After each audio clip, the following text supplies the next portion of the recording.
Ya, baik. Pak Nusirwan, saya akan kembali bertanya kepada Anda. Apakah kemudian ada yang melihat jangan-jangan ini posisinya Ibu Mega akan simalakama gitu. Ada dengan adanya Presidential Club. Satu sisi juga kalau jika ingin bergabung harus mau duduk bersama dengan Pak SBY dan juga Pak Jokowi yang sepertinya historinya atau hubungannya masih belum pulih gitu, Pak.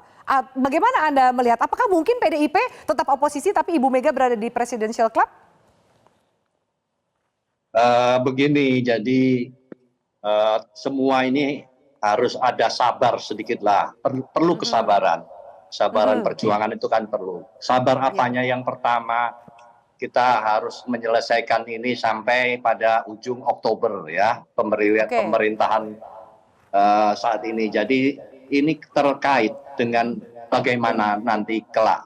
Yang kedua, tentu bahwa Presidential Club itu kan anggotanya juga para presiden-presiden tadi 5, 6, presiden ke-5, 6, 7 dan sebagainya. Mereka bukan tidak tahu satu dengan yang lain. Maka bagaimana bentuk daripada Presidential Club ini tadi, kita kan termasuk di antara malam ini membuat ngarang sendiri-sendiri. Tapi kan sebetulnya yang akan berinisiatif itu tentu akan memiliki cara. Dan semuanya mereka semua memiliki dan mengetahui bentuk yang paling tepat untuk melakukan Presidential Club-nya itu seperti apa. Sehingga tidak perlu harus cepat-cepat untuk menyimpulkan bahwa nanti tidak bisa duduk bersama atau katakanlah bisa tapi dengan catatan dan sebagainya.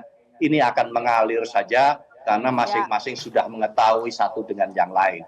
Demikian pula saya juga sepakat dengan kakanda saya Sekjen Gerindra mengatakan bahwa seperti kayak contohnya Pak Prabowo dengan Ibu Megawati, tentunya kami tidak dalam posisi mengajari bagaimana mereka berdua berkomunikasi karena masing-masing sudah mengerti dan bentuknya seperti apa, tentu itu akan sesuai dengan pada saatnya tentu akan perjumpaan itu akan terjadi. Demikian gitu ya, Pak. Pula, baik.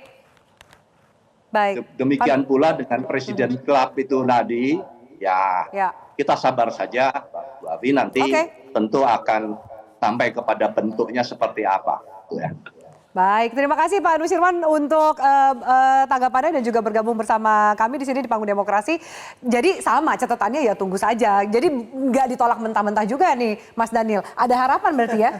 Iya, tentu silaturahim itu kan baik ya. Sharing, diskusi itu baik. Jangan lupa Mbak Avi, negeri ini, bangsa ini dibangun dengan dialektika, dengan silaturahim. Yang namanya Pancasila itu produk silaturahim, produk dialektika.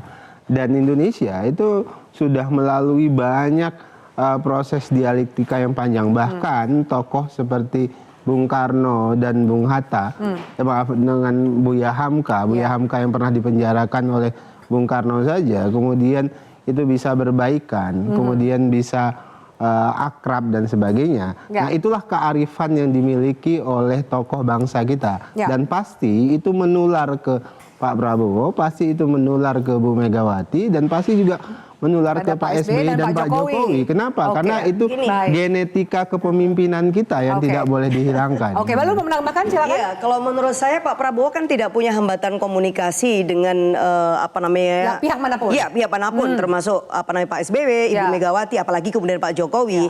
Sehingga ide ini memang menarik, tetapi apakah memang betul ya ini menjadi prioritas dan agenda utama justru ketika Pak Prabowo itu baru akan memulai pemerintahannya pada Oktober nanti itu. Justru jangan sampai kemudian ini menjadi beban baru, baik itu untuk Pak SBY apalagi kemudian bangsa Indonesia gitu loh. Hanya kemudian merawat hanya untuk kemudian menyatukan, ada obsesi untuk kemudian merukunkan dan seterusnya. Padahal tujuan utamanya adalah untuk mendapatkan masukan, kemudian juga ide, gagasan menarik, dan itu bisa dilakukan secara personal anytime. Saya kira kan itu bisa dilakukan kapanpun, baik informal gitu juga bisa dilakukan.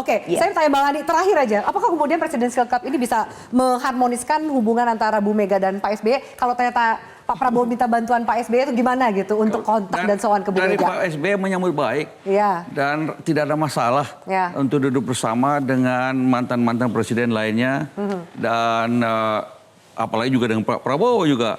kan tidak ada masalah dan sifatnya lebih informal dan di negara-negara maju ini non partisan. Artinya misalnya di Amerika, ya presidennya bisa Demokrat, bisa Republik dan presidensial clubnya biasa saja jalan terus. Artinya di situ juga ada mantan presiden Demokrat, mantan presiden Republik dan itu setiap saat tetap bisa ketemu lalu kemudian membahas masalah-masalah yang penting bagi Amerika Serikat. Misalnya perang Ukraina atau COVID, lalu memberikan masukan kepada presiden yang sedang menjabat. Soal apa nanti diimplementasikan oleh presiden yang sedang menjabat itu tergantung dari presiden yang sedang menjabat. Jadi itu biasa sifatnya non partisan untuk kepentingan bangsa negara. Oke, kita lihat nanti kata Pak Nusron juga sabar, jangan terlalu terburu-buru. Prosesnya masih panjang, kita tunggu tanggal 20 Oktober seperti apa Kita nanti. masih di koalisi yang sama hari ini. Kita masih koalisi yang sama hari ini, kita lihat dinamika politiknya seperti apa. Terima kasih banyak Bapak-Bapak dan Ibu-Ibu untuk diskusi kita yang menarik pada malam hari ini. Dan pemirsa, tarik ulur soal posisi dan juga aspirasi adalah hal biasa dalam politik. Ada yang diam setuju, ada juga yang tegas menolak, tetap tidak mau Pak. Bisa jadi karena urusan panjang masa lalu, atau karena hak istimewa yang ada di tangan terancam hilang. Beragam suara bisa menjadi ujian bagi kepiawaian sang nakoda baru untuk memimpin kawan dan merangkul lawan. Waktu yang akan membuktikan siapa yang konsisten antara ucapan dengan perbuatan. Saya Afri Malik undur diri, selamat malam, sampai jumpa.